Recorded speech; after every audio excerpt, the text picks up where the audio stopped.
So here we are. Merry Christmas, Advent, the coming of the Lord. Uh, Christmas is a great time because Jesus gets a holiday. We don't know if he was born on December 25th or not, but he gets the whole month. Actually, he gets more than a whole month because he gets starting the day after Thanksgiving, Black Friday, begins the sort of cultural Christmas season. And then it doesn't end on December 25th either, because there's all kinds of stuff going on and people in town and food left over. And a lot of people are off work during that week from the 26th to the 1st of January. Your employer is being very kind to you, giving you that time off. But really, your employer knows that he's not going to get anything out of you that week anyway, except a bunch of mistakes. So give you the time off. Jesus gets the whole month plus. And so we're just taking the time to go through just a few things about Advent, the coming of the Lord. And last week, if you were with us, if you weren't, you can go back and watch. But, if you just, do some of these, whatever, but, try to do them every day. Let's think about Jesus every day. So we're talking now about Jesus coming as the fulfillment of prophecy. Jesus is the fulfillment of prophecy. And the one that we're doing today is this one, Monday, December 12th.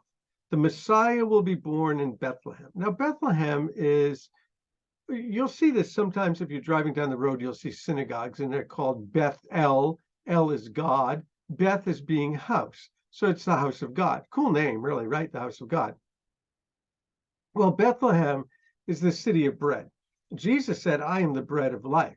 I've come from heaven. I'm the bread that's come from heaven. So it also is the city of David. And the prophecies told us that Jesus would come from the family tree of David. If you go in Matthew chapter 1 and you look at the genealogies, you see that he's coming through the family tree of David. So this one here, this is Micah, some centuries before, right? But thou, Bethlehem, though thou be little among the thousands of Judah, yet out of thee shall come forth unto me that which is the ruler in Israel, whose going forth have been from old, from everlasting to everlasting. Now that's kind of interesting. Again, you have everlasting to everlasting, that Jesus is the one that's the one who was, the one who is, and the one who is to come. And it's kind of interesting. It says Bethlehem, you're not the big major city necessarily. You're just sort of small among, the other thousands in Judah, lots of towns and villages and cities. But it was through Bethlehem, the city of Bethlehem, that Jesus is going to come. I find this fascinating. I find it encouraging that through the smallest and in some ways insignificant places, although significant because of David being born there, or David's city, Bethlehem, the city of David. So God uses the sort of insignificant, the overlooked, the smaller things. So he can use me. He can use you. So here's the fulfillment of that prophecy. I'm looking in Matthew chapter 2. It says, after Jesus was born in Bethlehem, just like the prophecy said all those centuries before, during the time of King Herod, the Magi came from the east to Jerusalem.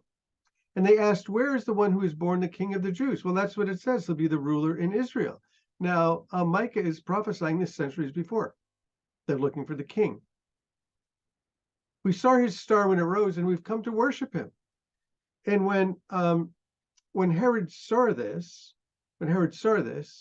heard this, he was disturbed, and all of Jerusalem with him. So must have been a big entourage. We say that it's we three kings from Orient are, coming here. But it says, when he called together the people's chief priests and the teachers of the law, he asked, where will the Messiah be born? And they said, in Bethlehem in Judea. And they replied, this is what the prophet has written. So we'll read the prophecy we just read. But you, Bethlehem, in the land of Judah, are by no means least among the rulers of Judah, for out of you will come a ruler who will shepherd my people Israel. Well, that's what it says.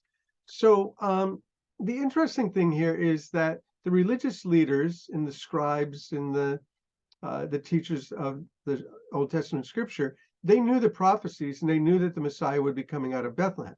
Now, these people from the East come, they're pagans, they're secularists, they're not of the family or the believers of Israel. They come from this far place in the East, and they come to worship him, and they ask, where's he going to be born? And they say, right over the hill in Bethlehem. Well, they could have walked to Bethlehem themselves, but they don't go looking for the Messiah. But the most unlikely people, the pagans, the outsiders, they come looking for the Messiah, and they find him. So that's going to be a theme through the Gospels, that Jesus came unto his own, and his own rejected him. So there's the Christmas story. Jesus coming into the world, the prophecies. There's 300 prophecies in the scripture that Jesus fulfills in his first coming. Impossible for anybody to fulfill those scriptures, those prophecies, 300 of them. So we'll go through another half dozen, really, by the time we finish the week. So bless you guys. Bless you guys. You are loved. You are loved. You are loved. Merry Christmas. Keep Christ in Christmas. Bless you guys. Love you.